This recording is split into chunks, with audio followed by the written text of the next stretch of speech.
I was telling Kraus, I think we're pretty close to me needing like a new station over here. I put my own extended desk. Yeah. So I'm on price charting. So I was pulling up some websites to make sure I had easy access to them. And I used to collect Super Nintendo cartridges. Oh, he's going down a rabbit hole. I went down a rabbit hole. The crazy thing is like the price of Super Nintendo cartridges that I like, their values have stayed the same since the last time I looked, which was right around 2017. Like there was like 6 or 7 carts that you could have bought at a retail store that they just did low production of that became really, really expensive. They're still the same price because at one point I had them all. I had all the Super Nintendo that was released in North America. It's crazy to me though that they haven't increased in price. Like they're the same thing. I mean, inflation between now and it's almost been 10 years. Still the same thing. An Evo cart is still $300. Anyway, I was talking to my sister about that the other day because she just bought like an OG Xbox. yeah, Because they wanted to play, I think it was Tak and the Power of Juju or something. Yeah. Or my sister, it's like nostalgic for them or whatever. yeah, And she said, yeah, wasn't like crazy like she Yeah. thought it might be. yeah. It's just like, it's different than Pokemon. It's a similar hobby, right? But like 10 years ago, if you bought, I'm trying to think what was 10 years ago. What was rare 10 years ago? What would have been rare? Base set booster box? Would that have still been rare 10 years ago, Trav? You mean rare, like expensive? Yes. Sure. I mean, relative to all the other sets Would it- out. I wonder if it was $8,000 for it's 10 grand. So in 10 years, the price of a base set booster box has doubled. Whereas in the Super Nintendo world, it's still the same. And they ain't printing nothing new. All right, anyway. All right, here we are. Card Shop Boys. Card Shop Guys. Yeah, I keep thinking about, what's the trailer? The Boys in the Get it Hood. right. String them up. Yep, Card Shop Guys, episode 9.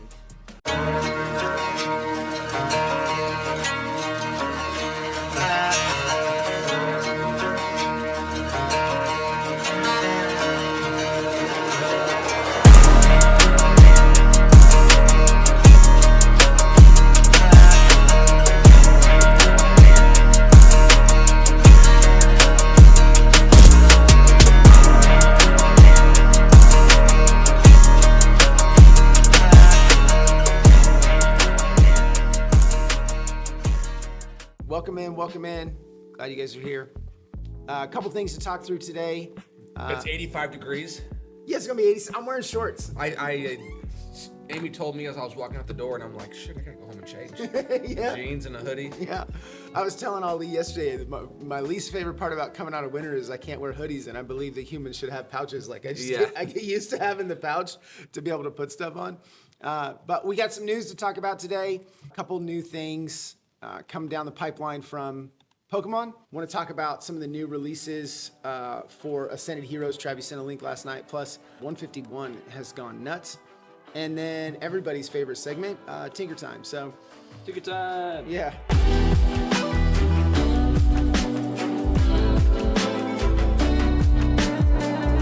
Let's just jump right into the news. So, coming out of Pokemon Day, they gave us a teaser for a new video game where you main as a Ditto, and it's called Pokopia.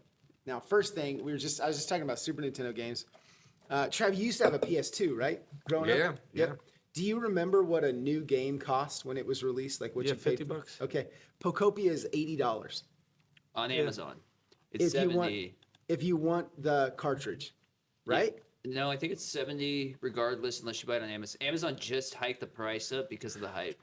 Dang. It was $50 for the longest time until like Xbox One and stuff. They went up to like $59. And that's kind of what it now is now. But I will say that there was the introduction of all the free-to-play. Yep. And that just grew huge user bases over the last 5-10 years. And then now that middle ground is Arc Raiders and Marathon both went with that $39. Helldivers 2 did the same thing. Yeah, it's kind of right like at more $40. lower entry price for people. And so Still like a it's live kind of- service game. Yeah. That they're able to introduce new content, but it's like a pre-release where you pay, half of a full price of a game to start, And Yep. then like a year later, it's not a completely different game, but it's got a whole bunch of different content. Yeah, people that pay for cosmetics, they make a Yep. lot of money on those. Yep. And then they release new, and then they hype something up, and they got some new gun or boss that comes in, and so you get your friends in, and for $40 is, but $80, and I don't think you have physical media. I don't think you get a case. I think you just get a digital download. $70 on the Nintendo store. That seems crazy. That's a whole different conversation for a different podcast about how you will pay for things and not own them. But let's move past that. Well, so and real quick before we do, my brother just went and got a Switch 2 this week. Okay. And not for Pokopia. For Fire Red, Leaf Green. He's excited for some From Software game coming out, Dustblood or something. Yeah. But he's a huge gamer. So, but he said specifically he wanted to buy the cartridge instead of digital because he wanted to own the game. Yeah. For that very reason. And he's talked to me about that before, but I never really fully understood how all that worked. Because I'm not a big gamer, and I just play like Xbox Game Pass. So Well, you're just leaning into it. I just go back to digital rights management. Like if I buy something, I feel like I should own it because I'm a boomer, right? That I should have physical media of what it is. And sure, the CDs that I bought when I was in college are no longer, probably can't be read any longer. And I've got to figure out how to change the media that they're on. But regardless, we were talking about Super Nintendo. You bought Legend of Zelda, Link to the Past for $49.99 or $50. It might have been $60 for a Super Nintendo game. Guess what? I still have it. I can plug it into the console and it still plays and no issues. No patch required, no save data.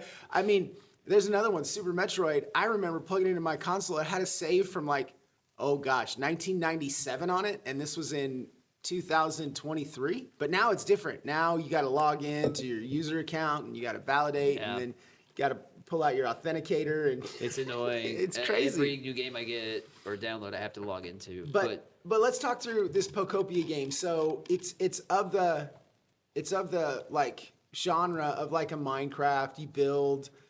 You want to collect Pokemon that come to your island.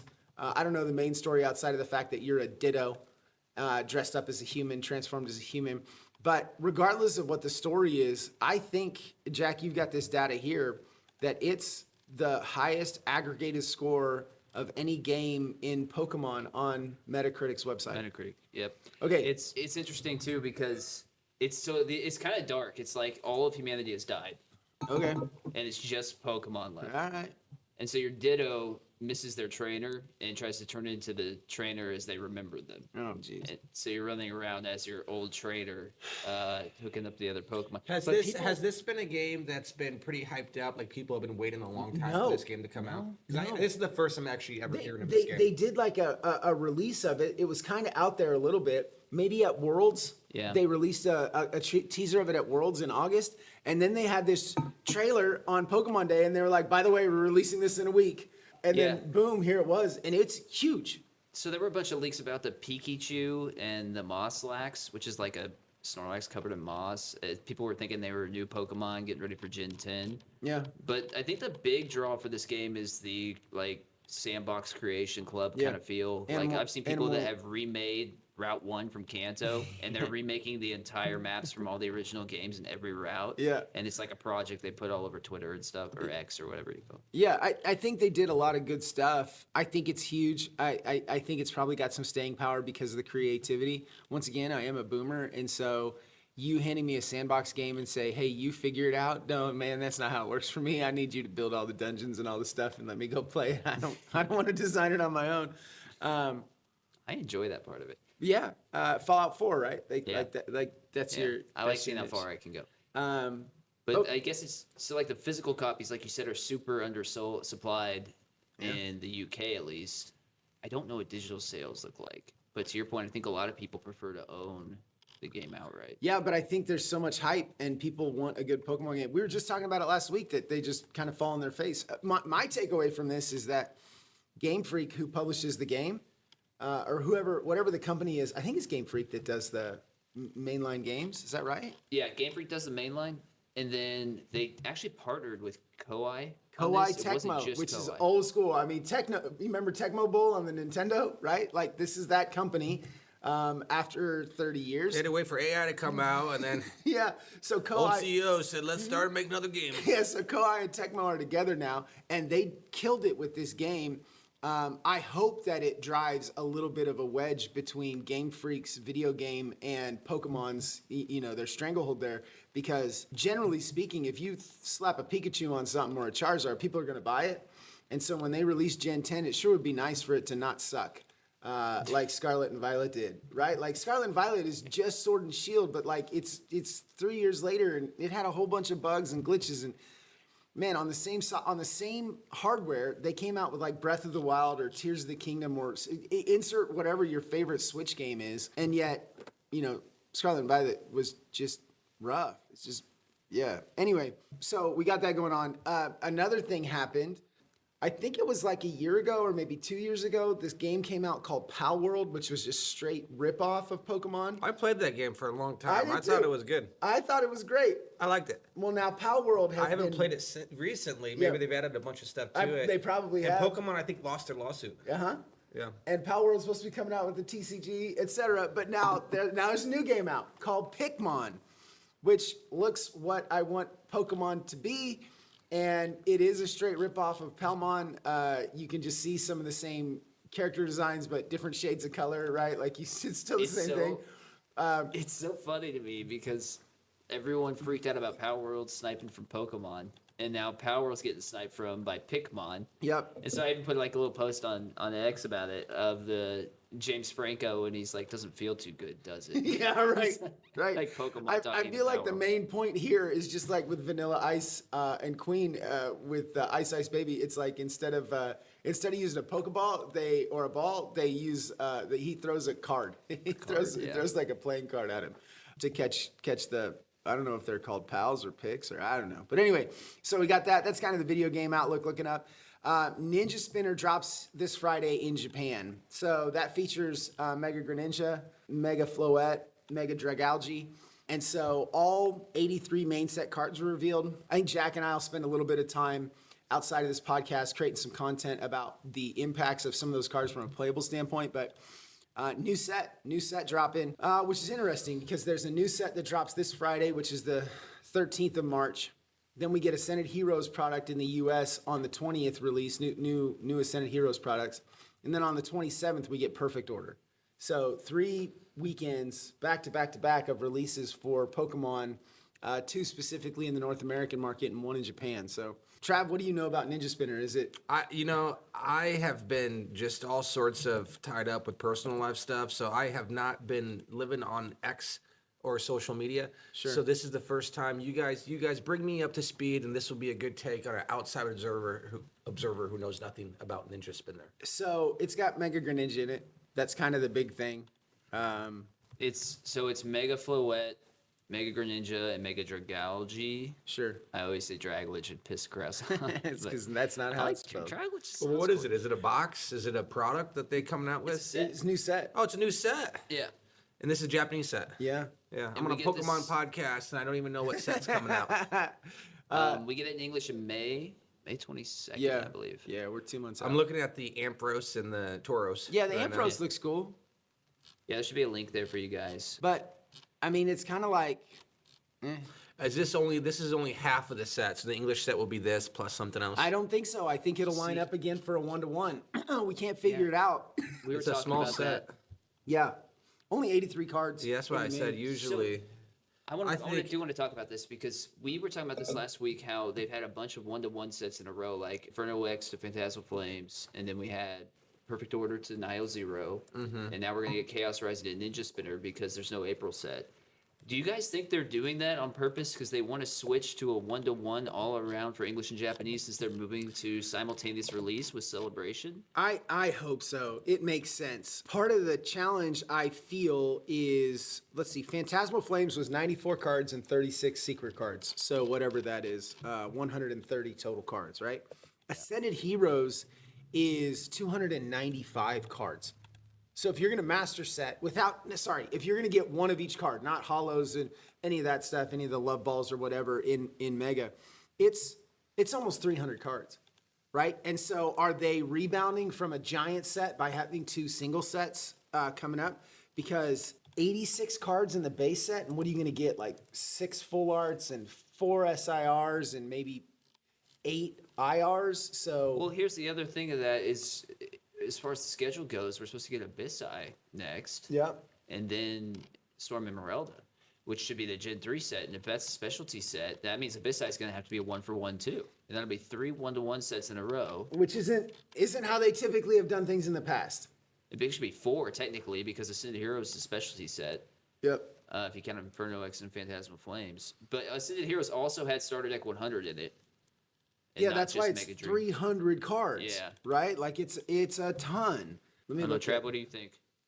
I think that this is gonna be a dual set. I don't. If you look back to see how they've split sets in the past, that 80 card, 70 card, 90 card seems like the right number. And so having that low of a print set, that would be the lowest set. I don't even think Shrouded was that little. And so I'm fairly certain that this is going to be a split set, and there'll be another set that's revealed. And so, because it doesn't make sense to me that it would be that low of cards with that low of chases.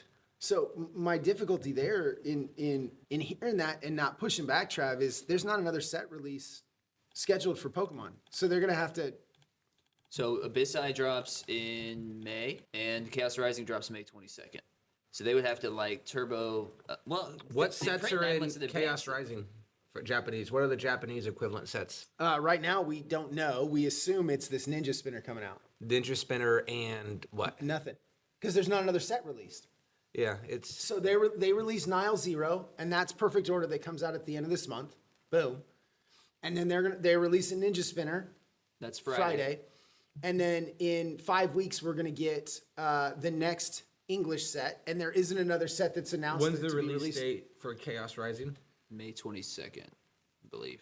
Abyssai releases on May 22nd in Japan. So Abyssai, then that's late May for Abyssai. So there's no way Abyssai and Chaos Rising is supposed to release the same day that, and maybe that's it. Maybe they throw the, what's the Darkrai set? Abyssai. Abyssai is supposed to drop May 22nd. If Chaos Rising has Abyssai in it, Oh, so they just drop. they Abyssai drop it at the day. same time. I mean, that could be a thing. That could be a thing. Because it doesn't make sense to have multiple back-to-back less than 100 card sets. Yeah, no, I agree. I thought it was super weird. That's why we talked about it last week or a week Yeah, ago. I'm just going off of patterns of history. It would make no sense to me. Yeah. There's a set that's yet to be revealed that's going to be the other half of Well, Ninja Spinner. here's why it might make sense is because of the simultaneous release they're moving to for celebrations.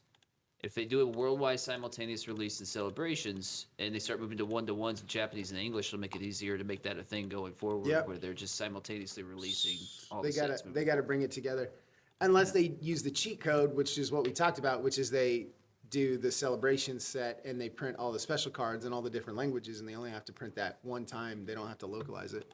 Yeah, that's true. But okay, I would love it if Chaos Rising, which is supposed to release on May 22nd, releases with Ninja Spinner and Abyssai or whatever it's called. That'd be fantastic. Okay, let's move on to the next thing. With Perfect Order coming out, we do have a week from Friday our first pre-release at the store. So we'll have that on Friday. How many people have signed up for that? We haven't released it yet because today I get the Kits. actual kits from our distributor, and I don't want to have 40 people here if I've only got kits for 20. And so So you don't know how many correct. prize packs?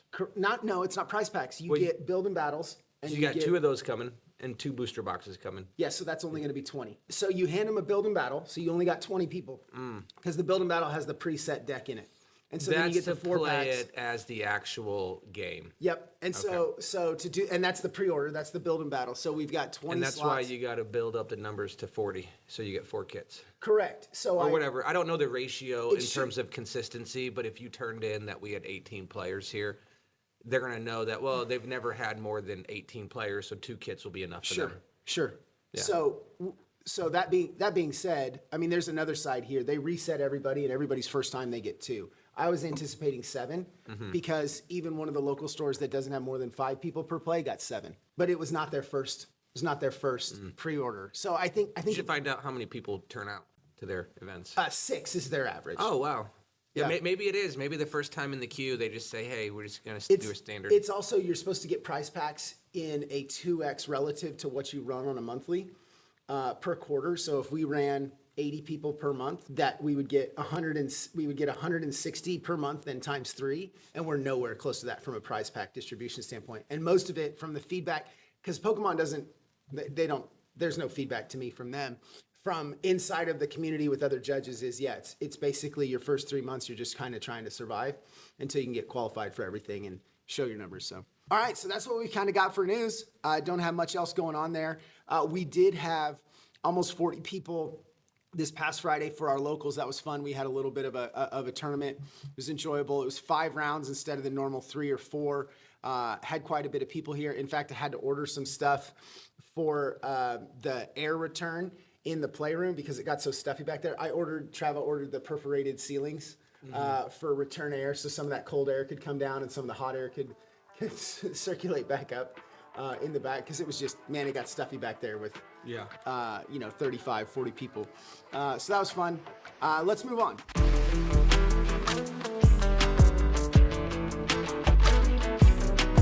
Let's talk about 151.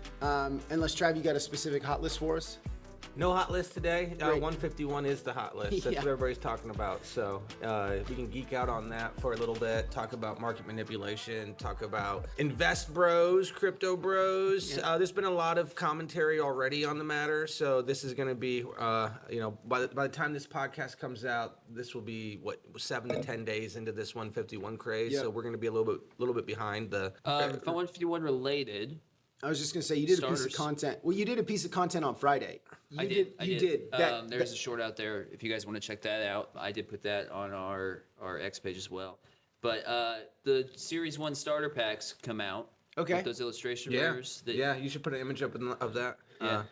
It's not all Gen 1 or 151, but it is But it's from kind of related. Series 1. It is So Series they're going 1. to have a Series 2 and a Series Yeah. 3. I see what you did there. right. Yeah. But yeah, so if you guys want to talk about that. I think those are beautiful. It reminds me of the Generations XY Mythical Collection promos that you can get the pin collections, and there was 11 different pin collections, and each one had a full art on the inside. I've collected like 7 of the 11 so far. Yeah, Just so- really popping artworks, kind of really stands out, something unique. I agree. So we thought initially that every Series 1 pack, you just got 3 random starters. So, like, if you got the Bulbasaur, you weren't guaranteed to get Charmander and Squirtle as your other 2. But I saw some openings over the weekend, and it seems that's not the case. And if you get one of the starters from a certain generation, you get all 3. So the 3 from each generation connect to make a full artwork, but they don't all connect. Like, all 9 don't connect to make a page of 9, like they did Right. with Crown Zenith. But they should. They're they should awesome. have. That would have been dope. No, these are super cool. But how many? So if you get Series 1, you open 1 pack. So it's not 1 card per pack. It's all 3. It's 3. Yeah. Yeah. It would have made those packs a lot more collectible had they just been you get 1 card. 1 card. Yeah. Yeah, because now it's just like Did you get the Piplup for the 6th time, or did you finally? Yeah. Did you finally get your Yeah. Litten, right? it's gonna mean there's gonna be a crap ton of those in circulation too.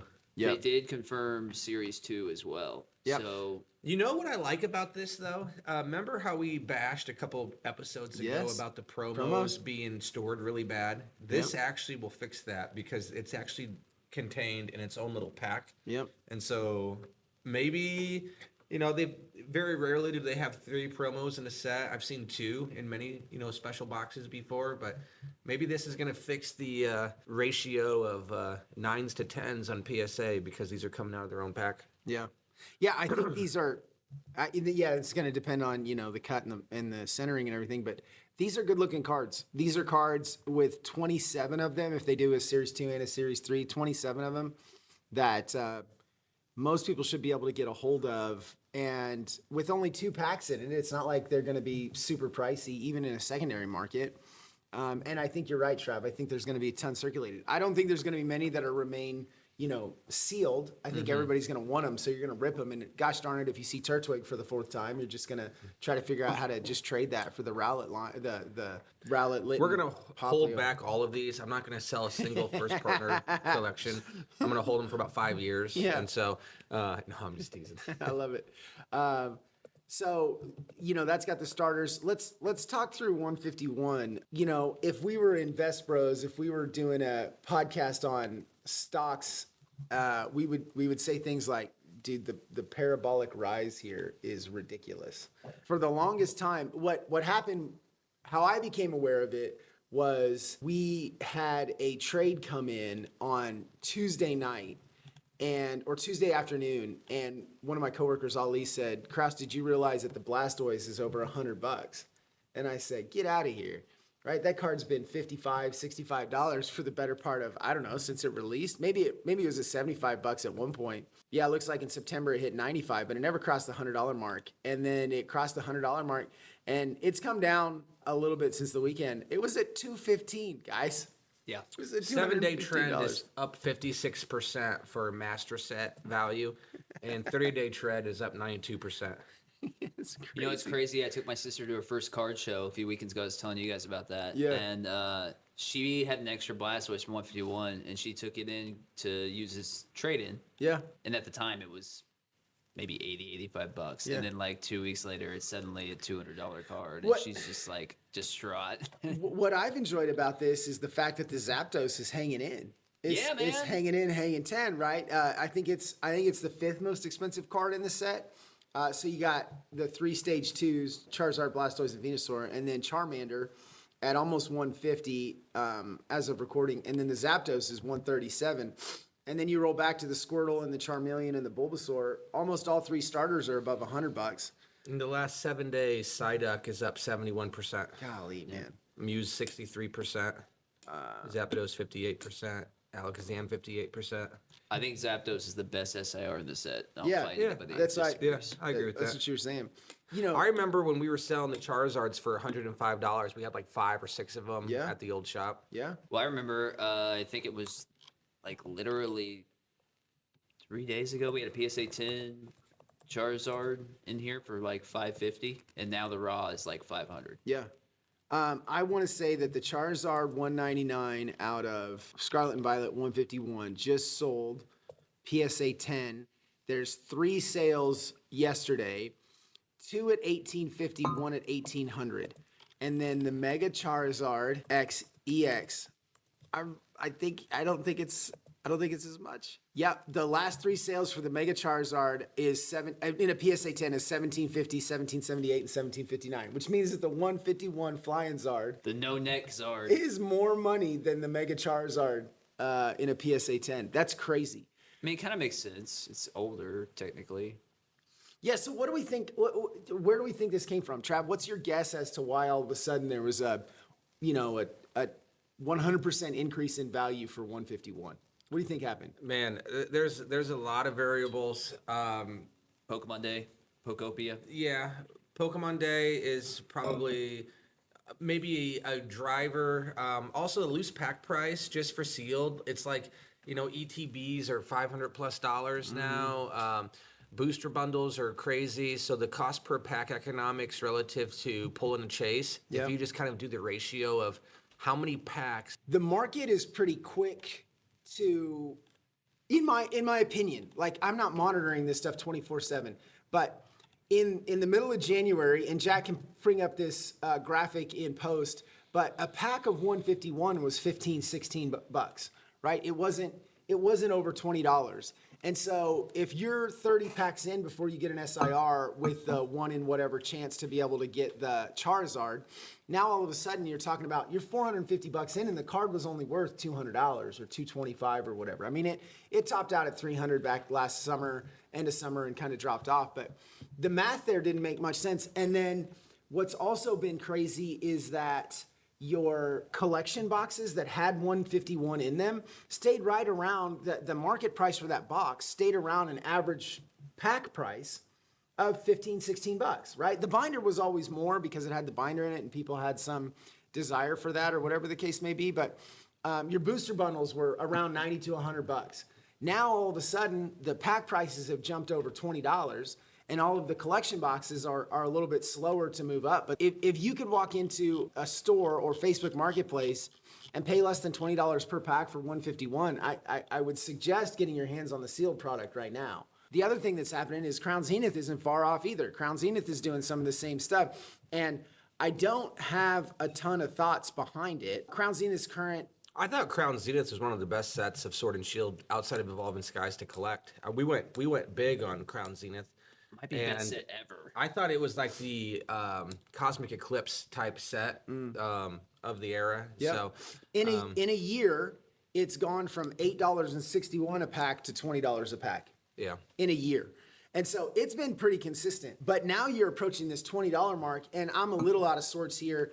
I don't know when Evolving Skies hit $20, but I do know that there are not many packs out there that are, for lack of a better term, so new that are over $20 a pack. One of the things, I think that there's a lot more people that invest in the hobby than what people, give credit for. Yeah. Because if you think of it this way, opportunities to buy product cheap for long-term holdings don't really exist anymore unless you are a scalper runner. And usually if you're going to put the time in to be a scalper runner, usually you're going to flip it right away. You're not doing that as a core business model to put stuff back.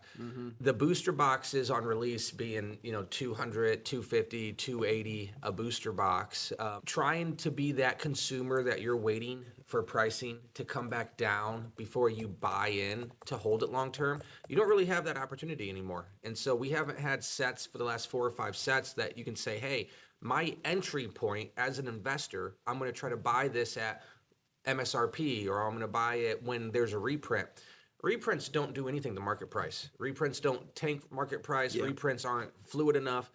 One of this 151 craze with Celebrations coming out, the new set, could be, listen, 151 isn't getting a major reprint. If you haven't already invested, you need to invest. And I don't know, it could be something a little bit in there. The other thing is that if you're looking at a price per pack and you're concerned about your entry price being $10 a pack or $15 a pack, just look at history. Like 5 years from now, it's going to be $50 a pack. So like you really can't lose value, at least recently. Like we haven't seen the bubble collapse. Like, Bitcoin drops 45, 50% in value in a 1 month period. Yeah. We've never seen that in Pokemon. And all evidence has shown that the more that time goes by, the more scarce the product gets and the more the market price is. So if you're looking for something stable, Pokemon has shown that it has very, very stable investment thesis. Yeah. And so for investors that are looking for returns, if that's a true statement, that's part of the reason why I think we do have the $200 a box, because you can say, hey, even if a set comes out and my cost average is $250 a box, I'm going to buy as many as I can because it's still going to go up to $500 a box. Right. And if I don't buy it at $250 a box, I'm not going to have a cheaper entry point later. And so it's just the realization that the entry point into the set, even though it's higher today than what it was 18 months ago, your entry point is still a steal compared to what that box is going to be 5 years from now. And so once people get that through their mind, it's like, no, my entry point needs to be 250. Yep. And so I'm going to invest. And so that's why I'm saying I think there's a lot of investors holistically that gobble up a large market share of actual product that just hold it. And maybe that's what's happening with 151. People are knowing that, hey, this is the last time to buy. And so we're just going to go buy as much as we can. Yeah, the ability to buy something, just as you said, right? All of the things you said are 100% accurate. And I think that there is a lot of adult money, if that's the right way to put it. And how I define that is people that are buying Ascended Heroes. If you were to take the demo, you've got a pretty healthy amount of people that want to rip packs. You have a pretty healthy amount of people that are trying to play the game because there was a new really playable card in there. There's an uncommon that's $8 on TCG Player, right? So you got a bunch of people wanting to rip that.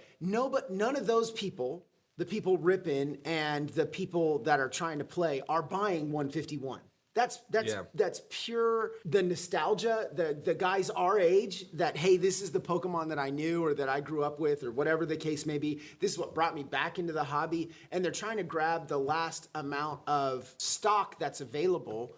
And I think it's just like we talked about with Zenith. Crown Zenith was at $8 a year ago a pack, and it's consistently risen to $20 in a year. So we're at $20 right now on 151. are we going to pop up to 35, 40 bucks? Yeah.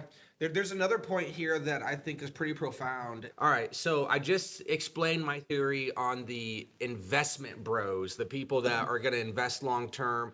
Their entry price being low on a booster box. That is one theory, but that theory, you would think that for that theory to hold water, there'd be a ton of sales velocity. Like, thousands and thousands of dollars going in, thousands of units sold. What's happening actually with the market pricing is you can really see how manipulation can actually occur. If you look at the 151 ETBs, all right, and if you look kind of at this huge, as Josh called it, a parabolic spike, we're talking, less than a month. And in less than a month, you've had like 95 ETBs sold, okay? So 95 ETBs selling.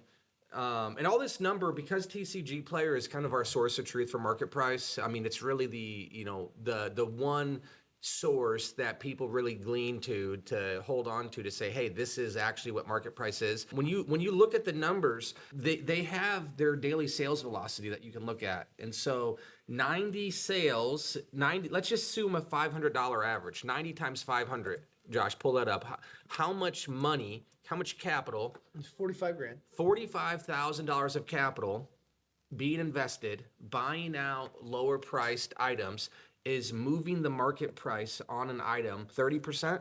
Yeah. Really, so when I look at it right now, there's 63 current ETBs available. So there's less ETBs available right now than what's been purchased over the last 2 weeks. Mm-hmm. Okay. And there's 29 sellers, right? And so if I had a decent holding, let's say I was a collector that, I had bought 2,000 ETBs a year ago, and I just been buying up. It is cheaper for you to be the person that spends that $45,000 to push the market up 30%, so you can realize the gain on those 1,000 ETBs that you already own to set a new market price to then now get into a liquidation mode to sell your product at that 30% incremental. And usually like the law of averages or collective action or just the greater economic forces at play would kind of combat that. But because there's no more printing of this set and because the market responds, the market's responding with FOMO. And this is happening across everything. It's happening across ETBs, across singles. And so if you were somebody that had 1,000 of these items and you've been sitting on them, there's a strategy here from a market manipulation standpoint that you can manipulate the market pretty easily with not that much capital, and the market will still have sales. So people will still respond from this saying, hey, the price has gone up $100. Well, I didn't buy before, but now all of a sudden I'm going to be a new buyer now because I'm afraid that I'm going to miss it. And so if I had those 1,000 ETBs that I'm sitting on, it almost incentivizes the rush of people to go and buy it because it's kind of creating this craze that's happening right now. So it could just be market manipulation right now and everybody's falling into the trap and there's some 500-pound guy in his basement that's got, Dude, why's he got to be in a basement? I don't know. That's the cliche thing. Right. He's just clicking buttons. Right. Yeah. And also, nobody's talked about this. You hear all those people online about having AI bots that are doing poly market trading. Yeah. The Pokemon market, a bot to be able to identify all listings across the entirety of the era, the whole genre, and to figure out optimize price per pack purchases, opportunities to buy on eBay, opportunities to sell, how much money do you need to invest to manipulate the market? All that stuff is viable economic theory. Then I'm assuming that's probably happened at some sort of scale. There's so much money to be made in this market that let's not kid ourselves to say that's not happening. Because if there's money to be made, sure enough, there are people out there doing it. So one of the other things, as Trap said, we go to TCG Player as our source of truth in a third-party environment, right? And their data is available. eBay makes it a little bit harder. Price charting sits over eBay's data. Sometimes it misses it, sometimes it doesn't. And sometimes you can see in lower velocity stuff, a higher velocity on eBay. If you look up a 151 ETB on price charting, you can see that and it's because it's price charting, it's shown as ungraded. On eBay, they're selling about 2 a day. right? Which is exactly what TCG Player is saying their daily velocity is, right, too? Yeah, it says average daily velocity 2 over the last month, but over the 3 months, over the last month, you got a 4 daily velocity. Sure. On the 8th, there are 4, 5, 6, 7, 8, 9, 10, 11, 12, 13, 14 reported sales on price charting from eBay, but the daily velocity is still 2. Why I'm bringing that all up is you got 2 distinct marketplaces. You got TCG Player and you got eBay. And both of them have seen an increase in velocity to almost a 5 or 6x of what happened before. If you're at 2-day velocity and you've done 90 in the last 10 days, right? You've got almost a 2x velocity happening, but it's still a small number. Small. It's still a small number. It just goes to show how fickle. So how many people out there have ETBs in their collection that they're looking to sell? Yeah, lots. Because the Pokemon collector economy is a little bit more immune to pump and dumps. Yeah. You know, imagine that if There's you usually had not the tens of thousands of people all list that need to liquidate, Yeah. the market would collapse. Right. Because sales velocity can only support 90 sales in a month. So, But that's not happening. right. Like it does in crypto, because crypto or stocks, those type of items are very fungible in that you can click a button and you're going to sell with whatever the equilibrium buy and sell demand price point is. Nobody at scale can just click a button. I mean, yeah, you can list it on TCG Player, and normally if you're the lowest listed, you're going to sell. But if you've got 1,000 units, it's going to take you 8 months to move your product. Correct. You got a long time to be able to move it. It's gonna, yeah, and if you are that guy with 1,000 that's trying to sell it, you got to be lowest listed. So you got to keep the pressure to keep going down. Correct. And everybody else has to keep going down. So there is kind of this hard thing with capital recovery. We see it here in the shop that even though on paper you could have a lot of back holdings, just the pure action of having to liquidate and move your product is going to be a little bit tougher. But it sure is nice for all of us to sit here and say that my collection is now worth 30% more than what it was a month ago. Yeah, I love it when my app tells me I'm rich. Yeah, so we're just going to kind of like, keep holding. And I think that's a reason why people just say also, I'm not looking to just dump my collection. Right. And in the middle of that, so if the market is offloading 6 ETBs a day, that's not that many, right? It's not. And especially when you think about this, Jack, I'm not going to drag your wife into it or Trav, your wife, but if my wife knew that I really wanted a 151 ETB and she was going to do something special for me, right?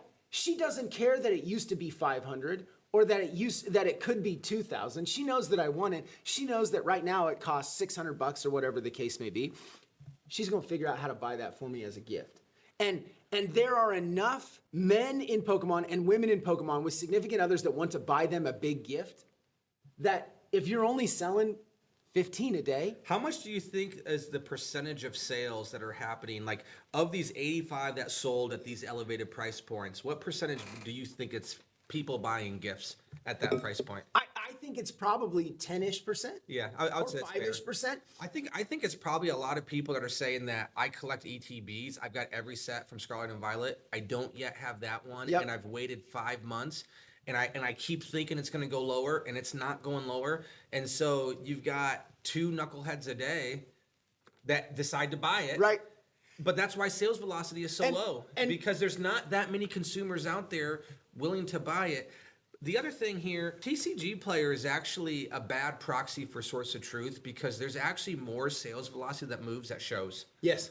And that's shows, untracked. yeah, so somehow there's got to be a system that's created that can capture sales velocity of vendors at shows, because we're all going off of the smaller sample size of sales velocity relative to what market actually is. So if there's only 2 sales a day happening on 151 ETBs, but you add up all the shows that are happening this weekend, there might be 1,000 151 ETBs that are selling across the entirety of all the shows. And here we are saying, well, market price is this 158. Well, how many sold for 80% or 90% at the show? And that's the data that you actually want. That's what you want. That's the true market data. That's the true market, and it doesn't have the overinflated platform fees included, right? Because at a show, you're not doing 100%. That's normally why shows would be 85% market, because they know, crap, if I have to sell this anyways, I'm going to be 13% less fees plus shipping. So Yeah. I can do 85%. Yeah, especially at a high dollar number, a high volume. The reason I brought up the gift from a significant other is we put some Evolving Skies booster pack singles out, and they're $45 a pack. And of the transactions that I've been involved in with people buying them, it's almost 1 in 3 of people that buy them to take them to go give them to somebody else. Yeah. Right? It's a $50 for a gift in 2026 is not crazy. Yep. And so when they come in here, first of all, if you don't know anything about Pokemon, it's just overwhelming. There's so much stuff. Pikachu is staring at you from like 9 different perspectives, right? And then you're like, oh, this person always talks about this green pack that has a dragon on it, or evolving something, or Evo something. And they buy a pack, and it's not for them, right? And it's not for the investment because the price point makes sense. It kind of ties back to Pokopia. Heidi will hear me complain about like my Xbox Elite controller and that it's broken or whatever. And then next time I have a birthday or something, she's dropping. She doesn't care that the price of the controller has gone up 3x, right? She just knows it's something that I want and it's quality of life and it fits inside of her budget and she buys it. Okay. Anyway, let's transition out of that. Let's jump into Jack. What time is it? It's Tinker Time! Tinker Time! Let's go! All right.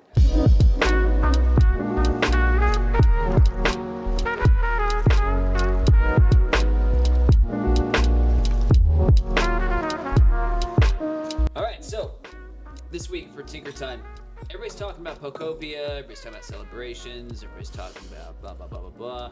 I want to talk about something different.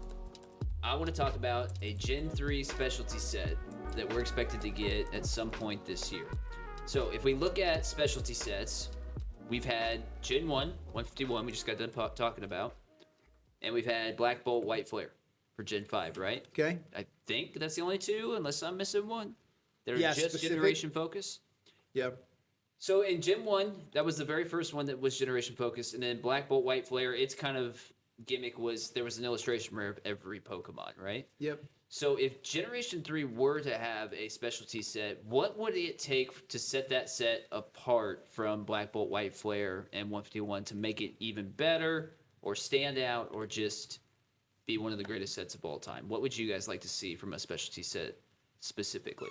I think the illustration rares is really what kicks it out, right? Like in 151, of course, we're talking about special illustration rares driving the most value, but those are full arts of your Pokemon in a great setting. When 151 came out, I said that I was really bummed that they didn't do a special all of illustration them. rare for each one. Yeah, because it's like a master set of all the illustration rares, with some of them also having a special illustration rare alt. So I get like 2 Charizards, I get the IR Charizard and the SIR. If they do a third set like that model, taking what they've learned from Black Bolt and White Flare, that would be super cool, I feel like. And they could even split it on 2 different sets because the set would just be so big. They could do 3, like Black Bolt, White Flare. right? Yeah. Wasn't it Ruby, Sapphire, and They Emerald? could do 3. They could do 3, right? What if they had special illustrations for every card? So that every card is an SIR So- that you can Yeah, pull. I would not, love that. not an illustration rare, but but an SIR. SIRs are only EXs. I don't think you guys know that. Well, what if they weren't anymore? Right? They'd have to change. They have to change their whole deal, which is fine. But that's the difference between an I illustration actually rare. did not know that. Yeah. So every SIR it has to have an EX format in Yeah. the play. Yeah. And they do it for the players. Fact check me. I'm like 99.5%. Well, trainers.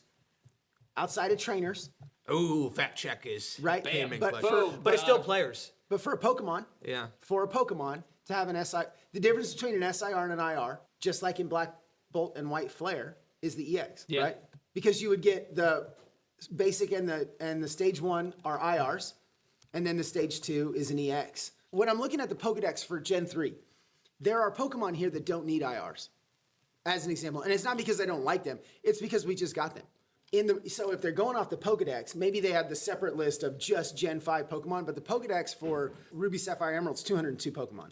And you don't need to have another Pikachu or Raichu or, Well, so this would be Gen 3 only. yeah, Gen 3 only. So if they did an illustration rare for all of the regular Pokemon and an SIR for all of the EXs in the set, if they did, let me dumb it down. Instead of calling it SIR and IR, let's just say, give me a full art of each Pokemon in the Gen 3 decks. Have the what's it called? The legendaries or the mythics or whatever. Because you've got the pseudo legendaries Metagross, right? And Salamence.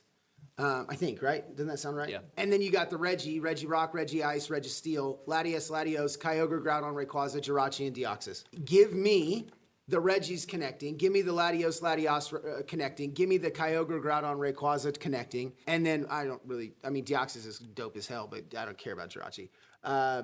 But like have them be beautiful arts, right? Yeah. And do something with them.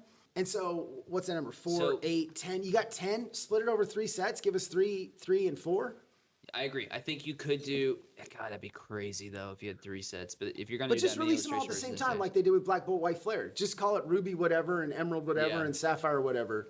But even that was kind of overwhelming. But okay, so part 2 to the question though: what if Wait, they had the more brand new more rarity? SKUs sells more Pokemon. Remember that. We Yeah, already had that yeah. conversation, right? So instead of having 1 ETB, now you have 3, right? Yeah. No. Yeah. Three. And more. each ETB is going to have the same Torchic in it, right? Okay. Okay. That's There, gonna be there part 3 is now. though a collector fatigue though that we should be aware of. It's just like Yeah. you go down the cereal aisle and like you're there to pick out a cereal and it's just like you leave not picking out anything. Yeah. I don't know who that happens to me sometimes. There's too many choices. Yeah. So there's too much to collect. You can't even collect everything already. Some collectors. So it's Yeah. like for me to continue my collection, I got to buy 3 different ETBs of a brand new set that just came out. Yeah. You know, and then for like me already, I get stressed out that there's 2 different artworks of an ETB. Which one should I choose? I'm not collecting both. So, So that I've was got my next question. If they have 3 ETBs drop, let's say hypothetically, Yep. and you're on Pokemon Center trying to get the Pokemon Center drop, but you have a limit of 2, which 2 are you getting of the 3? Let's say you've got Kyogre, Groudon, and Rayquaza. Yeah, so I'm quick huddling with you and saying, "Hey, which ones are you getting?" And then we're quick huddling with somebody else, and we'll 3-man it and figure it out that way or whatever, right? But if I could only choose one, it's always gonna be Rayquaza. Well, you get 2. Yeah, but I'm not gonna So you're just gonna do 2 Rayquaza? probably Okay. because I think Rayquaza increases in value enough to be able to trade for Kyogre and Groudon. You know what I'm saying? Okay, yeah. Ray's the best. Trev, If you had to pick between the 3, Groudon, Kyogre, and Yeah. Rayquaza. you could pick 2. I mean, I would say I mean, what's Groudon and Rayquaza. Groudon. Yeah. Now, what was it? They did it was a special set. Didn't Primal they Clash. have Team Aqua and Team Magma? Yeah. And they had the double crisis? Yeah, it was Team Trigon. Team Aqua's Kyogre and Team Yeah. Magma's Groudon. Yeah, that was cool. You know, that was I actually have those both in 7s at Yeah. home, and so that was kind of a cooler thing to do. I still think that what they need to do is take all of the primals and all of the legendary and just do a set that's like legendary treasures, but it has like 27 SIRs, but it's Yeah. Raikou, Suicune, Yes. Rayquaza, Yeah. Lugia. Just go through it. Moltres, Zapdos, Yeah. and it's That would be just dope. kind of like a 'em all. legendary. Get them all. Yeah, it'd be a specialty set, and That set would go hard. call it. You already had legendary collections, so you already had legendary treasures, but you call it something. Legendary Masters. Yeah. Yeah. Okay. I tried to slip this question in, but we got off track. But so if they're gonna do something for Gen 3, my headspace goes to make it stand out above the other ones. You gotta have a new rarity, right?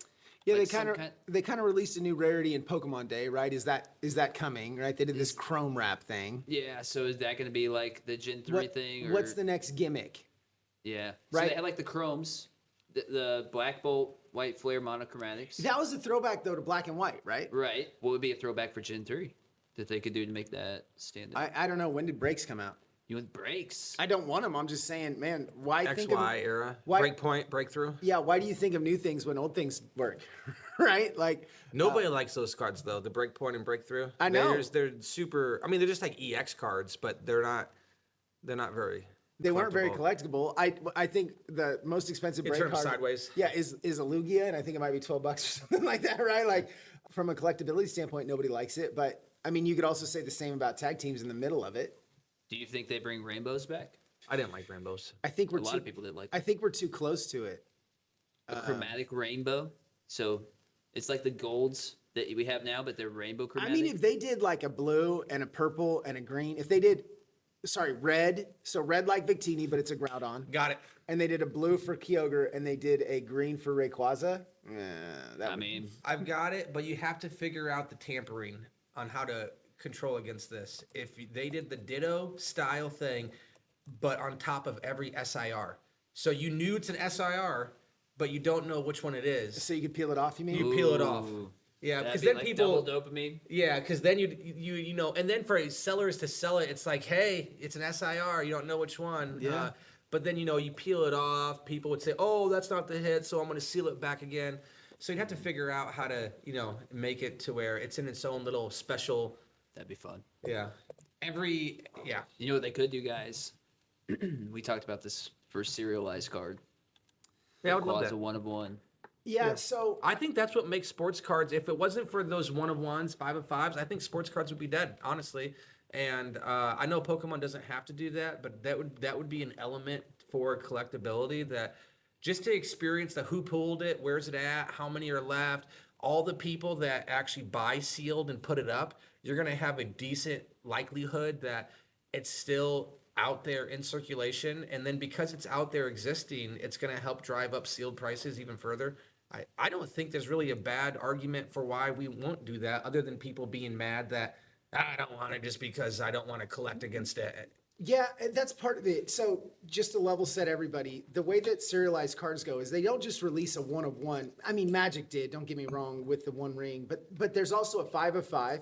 Then there's a 10 of 10, 15. and then a 25 of 25, and so whoever did it first, Warcraft or EverQuest, where they did, commons are green, uncommons are blue, epics are purple, legendaries are orange, and then you've got whatever tier above that. It's the same way. I think one of the sports card refractors, right? So you got the green refractor, and then you got the blue refractor, and et cetera. And so those get serialized like 1 in 100 or 1 in 1,000 or 1 in 500. And so part of that's cool, because if your number, let's say the number that you were in high school or whatever was like 36, well, you could get 36 out of 50. That's cool. That's your card, especially if it's your favorite player, whatever the case may be. But that does a thing that happened back in the late 80s, early 90s, where they just made 1 billion cards that had no value, the junk wax era, right? Like you don't have to work long in a card shop before someone brings that up. And the cards are worth $4 when they're PSA 10s. Right? And so you don't want to have that impact happen to your cards. You want your cards to retain value. I mean, we were handling some uncommons, non-holos from Aquapolis and from Expedition in Japanese that are like $25 a card. That's what you want to have happen, is you want to have your mass-produced cards still have value. Now, 25 is probably not the right price point, but, a penny a piece or a quarter of a penny a piece isn't the right number either. Then you just got so much going on. The joke in Magic is you just roll into your local Magic card store and you say, hey, you got any Magic cards? And they just hand you a box of unsorted bulk and are like, yeah, please, we'll pay you to take these because we don't know what to do with them. Yeah, I don't know though if that's necessarily like I perceive the 15 of 15 or 20 of 20, whatever there is, tanking the value of the other cards, because it does the opposite in One Piece with how they do the, what's it called, the mangas. I can never. I have heard that word 1,000 times. It will never convert to long-term memory. I might be missing your. Walk me through the counter argument for why serialized cards or 1 of 1s or 15s or 15s is a tanker for collectability of the set. If you run your rarity as opposed to 1 in 90 packs and having only one of those. So instead of 1 in 90, you're going to do what? 1 in 6,000 or 60,000 packs, right? You're 1 of 1 there. And then you roll into what the numbers are to be able to have 6 different tiers of serialized cards. Yeah. Instead of illustration rares and hyper rares and ultra rares and all the crap that they've come up with. You have to print Oh, yeah. a giant amount of cards. And then the common cards in a 110 card set, like Perfect Order. Now, we both know that Perfect Order is not going to be the thing that holds up the Pokemon economy currently. It's probably going to make it go the opposite direction. Megastar made to the moon. Yeah, right? But you just have to print so many more cards because your equation for how to bury a 1 of 1 card, if you're printing 1 billion cards in a set and you have a 1 of 1 card in English, you got 600 million cards that you printed. So you've got 60 million packs. You're 1 in 60 million for 1 of 1 in a set. Right. Yeah. And so why is it? Why do you have to print more commons as a result of that? I'm not tracking with your logic. I'm missing something here. I must be missing Sure. something. When you have the odds of pulling a $500 card in 1 in 225 packs, whatever the number is. Let's use current numbers right now. yeah. Ascended 22 SIRs. You probably got a 1 in 40 pack SIR pull rate, and so Yeah, so you want the big dog, the keep $1,000. I'm not suggesting we change that. I'm with you. Keep the whole set the way that Well, it is. You don't do that though. That's not how. That's not what I said. What, Okay, so you just want to throw a 1 of 1 on top. Yeah. Okay. Did you were thinking that I was saying, hey, no SIRs, none of the chases, No, you and would- yeah, you would- we're going to replace the entire set with just If that's what you thought that I was meaning, then 100% every pack would be trash and not be collectible. Okay, So yes. you still have 151 the way that it is today. Every set still has its core chase. You're just throwing in Maybe 22 SIRs, 1 of each. That's just 1 of 1. or 5 of 5 or 10 of 10. It's Okay. like a third. Maybe it's the Charizard SIR, but it's the manga. Yeah, nailed it. Got it. It's Okay, manga, which so- is serialized. Whether it's manga, you remember in like the new set that they're thinking that there's going to be like that white artwork Yeah. manga style. Yeah. You know, if that was like 10 of 10, you know. Yeah, I mean, especially if they bring mangas in, I could see something being serialized. I think the biggest fear for people is the minute you put serialized numbers on cards, the product becomes that much more scarce because it's that much more desirable. Does it have it? Wow.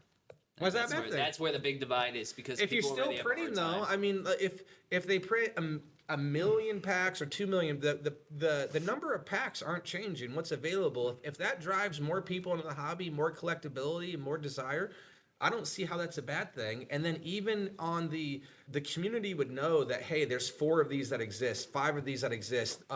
So that means that there must be 4 or 5, or some kid opened the pack and it's just floating in his binder somewhere and he has no idea. Right. That's badass. That's awesome. I don't understand. I mean, I don't think that there's a argument for why it wouldn't. would be a bad thing. Yeah. Okay. Let's pause for a second. Let me ask a question about this based on what we now on the same page on, which is you just add. Let's make this assumption, and I think you're okay with it.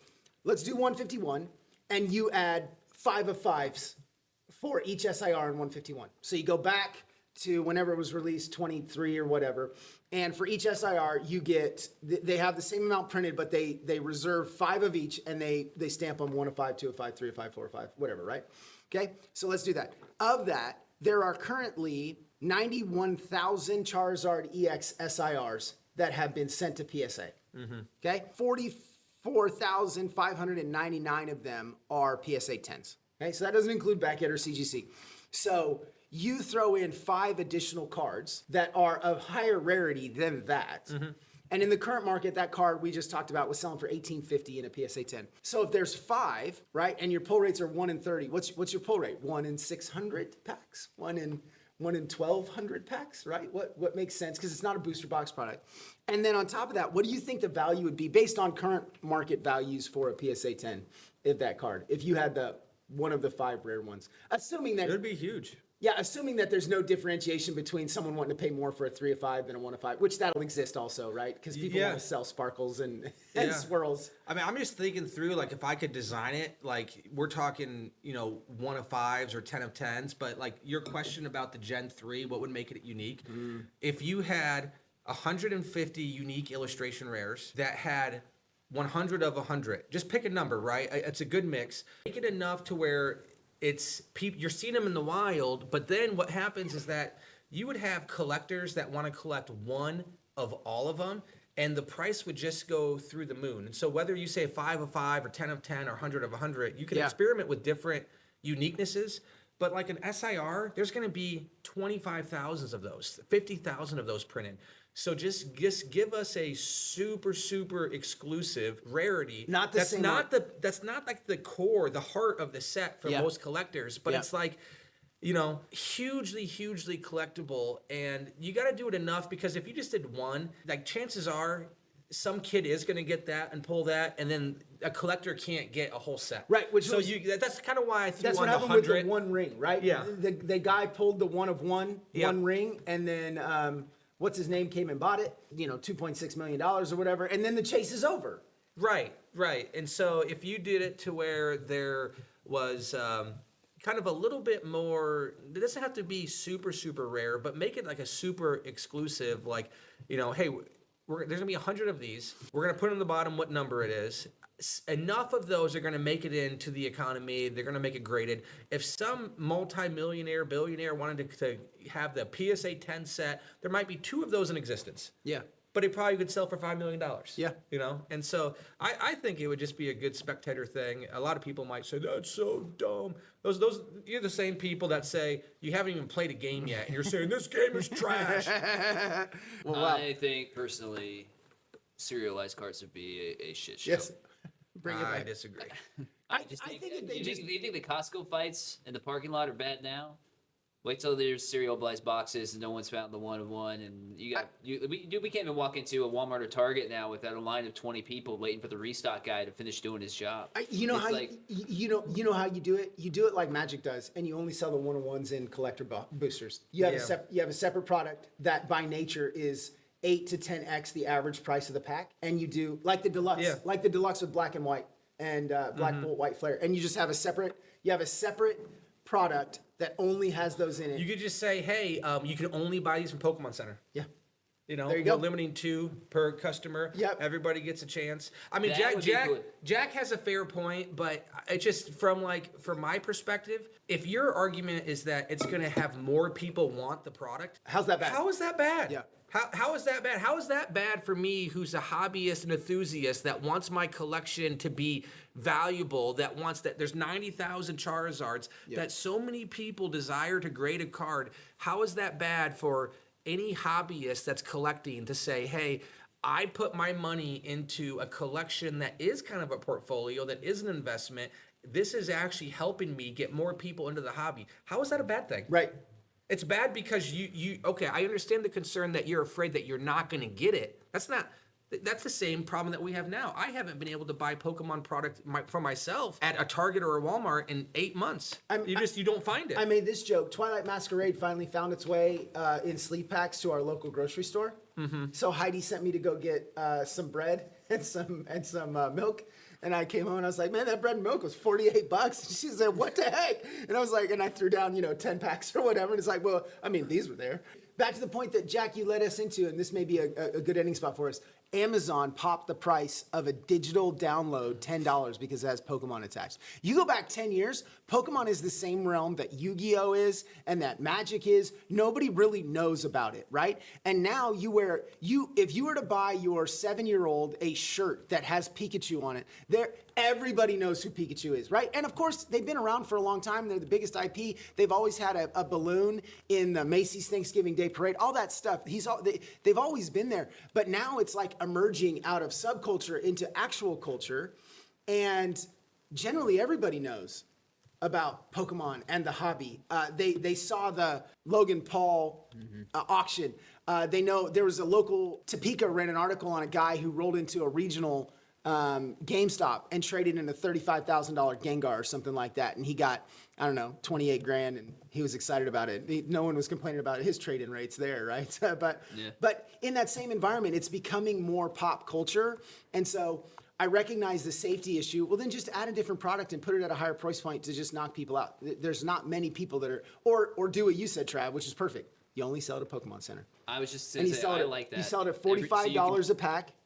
And everybody gets one. Everybody gets one. And just have it be the one card. They kind of started doing that with God packs. I thought that was really cool. It's like, hey, there's a God pack in there. You can pull that. Yep. Maybe they can figure out their own specialized, serialized type thing. I think that'd be super cool. Yep. Kind of a one-piece type thing. Yeah. Very fair. Yeah. Awesome. All right, let's wrap Cool. it up. Thanks, guys. Appreciate you. That's episode 9. Looking forward to next week. Later.